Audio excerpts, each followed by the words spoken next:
పూలే స్ఫూర్తితోనే సీఎం జగన్ పాలన సాగిస్తున్నారని మాజీ మంత్రి అనంతపురం పార్లమెంట్ అభ్యర్థి శంకర్ నారాయణ జెడ్పీ చైర్పర్సన్ బోయే గిరిజమ్మ అన్నారు. అనంతపురం జిల్లా వైఎస్ఆర్ కాంగ్రెస్ పార్టీ కార్యాలయంలో మహాత్మా జ్యోతిరావు పూలే 198వ జయంతి కార్యక్రమాన్ని ఘనంగా నిర్వహించారు. ఈ కార్యక్రమంలో వైసీపీ నాయకులు, కార్యకర్తలు పెద్ద ఎత్తున పాల్గొన్నారు. పూలే చిత్రపటానికి పూలమాలలు వేసి ఘనంగా నివాళులర్పించారు.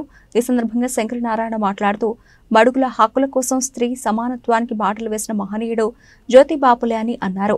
దేశంలో ఎక్కడా లేని విధంగా ఎస్సీ, ఎస్టీ, బీసీలను జగన్ ప్రాధాన్యత ఇస్తున్నారని అన్నారు.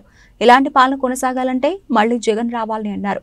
మహాత్మా జ్యోతిబా పూలే జయంతి సందర్భంగా అనంతపురం జిల్లా కేంద్రంలోని వైఎస్ఆర్ కాంగ్రెస్ పార్టీ కార్యాలయంలో ఆయన జయంతి వేడుకలను ఘనంగా జరుపుకోవడం జరుగుతుంది.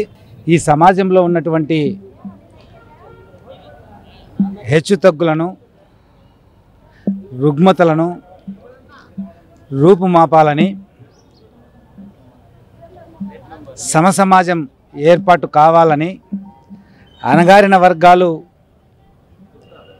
సామాజికంగా మరింత చైతన్యవంతులు కావాలని, ఆర్థికంగా, రాజకీయంగా ముందుకు రావాలనే ఒక ఆలోచన చేసిన వ్యక్తి మహాత్మా జ్యోతిబా పూలే. మరి ఆయనను ఈ రోజుకి కూడా మనమంతా స్మరించుకుంటున్నామంటే కారణం మహాత్మా జ్యోతిబా పూలే ఈ సమాజానికి చేసినటువంటి మేలు ఎప్పటికీ మరవలేదనే విషయాన్ని సందర్భంగా గుర్తు చేస్తూ, మరి మహాత్మా జ్యోతిబా పూలే ఏవైతే కలలు కన్నాడో, ఆయన ఆశయాలు ఏవైతే ఉన్నాయో ఆ ఆశయాలను ఈరోజు ఆంధ్రప్రదేశ్ గౌరవ ముఖ్యమంత్రి జగన్మోహన్ రెడ్డి గారు తూచా తప్పకుండా పాటిస్తూ ఈ సమాజంలో ఉన్నటువంటి ఎస్సీ, ఎస్టీ, బీసీ మైనారిటీలకు అత్యధికమైనటువంటి ప్రాధాన్యత ఇచ్చి ఆ వర్గాల వాళ్ళు సామాజికంగా, ఆర్థికంగా, రాజకీయంగా ఉన్నత స్థానంలో ఉండడానికి కృషి చేస్తూ మరొక అభినవ జ్యోతిబా పూలేగా ఈరోజు పేరు ప్రఖ్యాతులు గణించడం జరిగింది. మరోవైపు బోయే గిరిజమ్మ మాట్లాడుతూ, విద్యతోనే మానవాళి ప్రగతి సాధ్యమని నమ్మిన వ్యక్తి పూలే అన్నారు. ఆయన జీవితం తర్వాతి తరాలకు ఆదర్శంగా నిలిచిందన్నారు. పూలేని ఆదర్శంగా తీసుకుని సీఎం జగన్ బడుగు బలహీన వర్గాలకు అధిక ప్రాధాన్యతనిస్తున్నారని అన్నారు. ఈరోజు మహాత్మా జ్యోతిబా పూలే గారి జయంతి సందర్భంగా ఆయన చిత్రపటానికి పూలమాలలు వేసి ఘన నివాళులు తెలియజేయడం జరిగింది.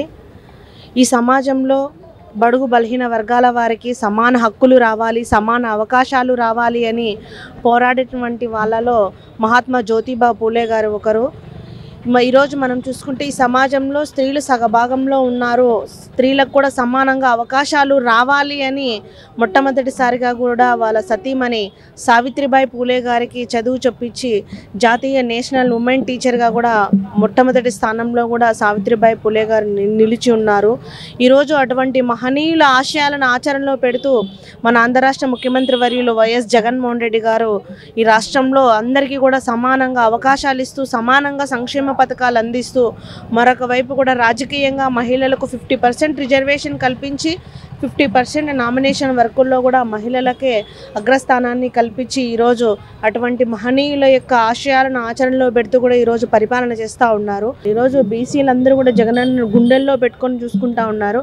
రేపు నెల జరగబోయే మే 13వ తేదీన ఖచ్చితంగా కూడా జగనన్న ఏదైతే ఆకాంక్షిస్తూ ఉన్నారో 175 స్థానాలలో వైఎస్ఆర్ కాంగ్రెస్ పార్టీ జెండా ఎగరేసి మరొకసారి కూడా ఇటువంటి మహనీయుల యొక్క మహాత్మా జ్యోతిబా పూలే గారు కానీ, అంబేద్కర్ గారు కానీ ఇటువంటి మహనీయుల ఆచరణలో పెడుతూ ఆశయాలను వెలుగులోకి తీసుకొస్తూ కూడా పరిపాలన చేస్తారని కూడా ఈ సందర్భంగా తెలియజేస్తూ, మహాత్మా జ్యోతిబా పూలే గారికి మరొకసారి కూడా మేము ఈ సందర్భంగా మా నివాళులు తెలియజేస్తా ఉన్నాం.